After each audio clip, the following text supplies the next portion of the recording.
एक महत्वपूर्ण प्रश्न है जिसमें कहा गया है कि यदि कोण ए और कोण बी न्यून कोण है तथा tan A बराबर tan P है तो सिद्ध कीजिए कि A और B जो P है कोण ये बराबर हैं। अब चूंकि यहाँ पे A और P दिया गया है तो ये दो त्रिभुज अलग अलग त्रिभुजों में संभव हो सकते हैं ये कोण, क्योंकि एक ही त्रिभुज के A और P दो कोण हो ऐसा संभव नहीं है। तो इस प्रश्न को दो त्रिभुजों से ही हल किया जा सकता है। इस वजह से हम पहले तो एक त्रिभुज यहाँ पे बना लेते हैं जो कि ABC को लेकर बनेगा। दूसरा त्रिभुज यहाँ पे बना लेते हैं जो कि PQR को लेकर के बनेगा।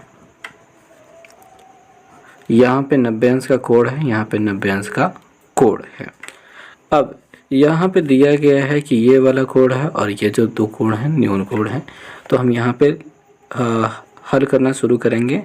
माना दो त्रिभुज ABC तथा त्रिभुज PQR में कोण A तथा कोण P न्यून कोण हैं। इस प्रश्न को यही शुरुआत दी जा सकती है। इसके अलावा कुछ और किया जा सके ऐसी संभावना मुझे तो नहीं लगती है।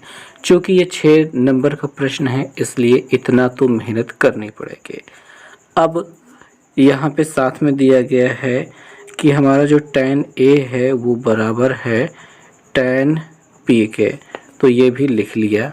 अब चाहे तो इसको हम समीकरण बना सकते हैं, बाकी बिना समीकरण के भी हम इसका प्रयोग कर सकेंगे। खैर कोई बात नहीं, आगे प्रक्रिया बढ़ानी ही है। तो आगे क्या करना है, हमें पहले तो ये लिख लेना है कि हमें सिद्ध क्या करना है। तो सिद्ध करना है कि हमारे जो दो कोण जो हैं कोण A और ये जो कोण P है वो आपस में बराबर हैं। अब ये बराबर हैं तो हम यहाँ पे इन्हीं से ही शुरुआत कर सकते हैं। उपपत्ति यहाँ से कि tan A बराबर tan P, ठीक है, और ये हमें पहले से दिया है तो इसमें कोई बचने या फिर छूट जाने की कोई दिक्कत नहीं, तो ये पहले से दिया गया है। फिर tan A बराबर क्या होता है, लंब बटे आधार। tan बराबर लंब बटे आधार होता है, लंब ये हो गया बटे आधार ये हो गया, ठीक है। तो ऐसे में हो जाएगा, यहाँ पे लंब कितना हो जाएगा, लंब हो जाएगा BC और आधार हो जाएगा AB। तो यहाँ पे हो जाएगा लंब हो जाएगा QR बटे आधार PQ, ये हो जाएगा। चूँकि tan थीटा बराबर होता है लंब बटे आधार, ये हो गया एक हिस्सा ख़त्म। अब हमें जो कोण सिद्ध करना है उस पर पहुंचना है। तो उस चीज़ को पहुंचने के लिए, मतलब उस चीज़ पर जाने के लिए हमें देखिए मिल गया है क्या कि BC बटे AB बराबर QR बटे PQ। अगर इसमें थोड़ा सा एक फेरबदल कर दिया जाए, थोड़ा सा फेरबदल, इसको इधर पहुंचा दिया जाए तो एक बहुत ख़ास चीज़ मिल जाएगी। क्या चीज़ मिलेगी मैं बताता हूँ। देखिए यहाँ पे मिल जाएगा आपको BC बटे ये QR है। एक बार को थोड़ा सा देख लेते हैं, BC है तो QR है, ओके, QR लिख लेते हैं बराबर AC ऊपर जा रहा है तो हमको AC नाम लिखना है, AB लिखना है, AB है तो PQ है, तो सही है। यहाँ पे हम AB बटे हम PQ लिख रहे हैं, इसको एक समीकरण बना लेंगे, हो गया। और अब आ जाएंगे इन दोनों त्रिभुजों को समरूप सिद्ध करने पर। दोनों को समरूप करेंगे, कैसे करेंगे, लिखेंगे त्रिभुज ABC तथा त्रिभुज PQR में हमें क्या मिल जाएगा, इन दोनों त्रिभुजों में पहले तो 90 अंश का कोण मिल जाएगा बराबर, क्योंकि वो 90 अंश तो है ही, ठीक, वो पहले से गिवन है या फिर बना ही है।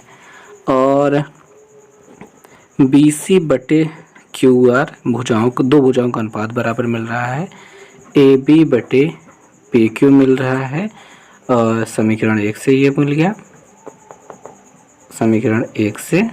और कोण जो बी था और कोण उधर क्यू था, ये दोनों लोग पी और क्यू दोनों 90 अंश थे, तो वो हो गया प्रत्येक 90 अंश।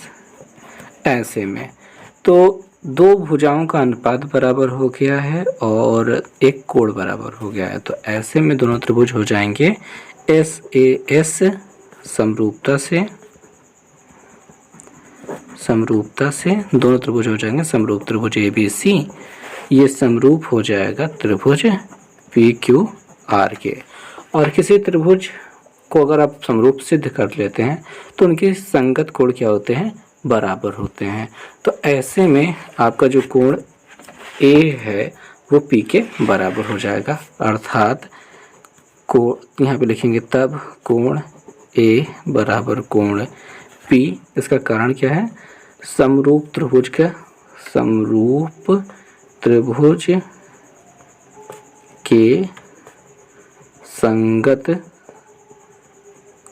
संगत कोण क्या होते हैं, बराबर होते हैं, इसी वजह से ये बराबर हैं।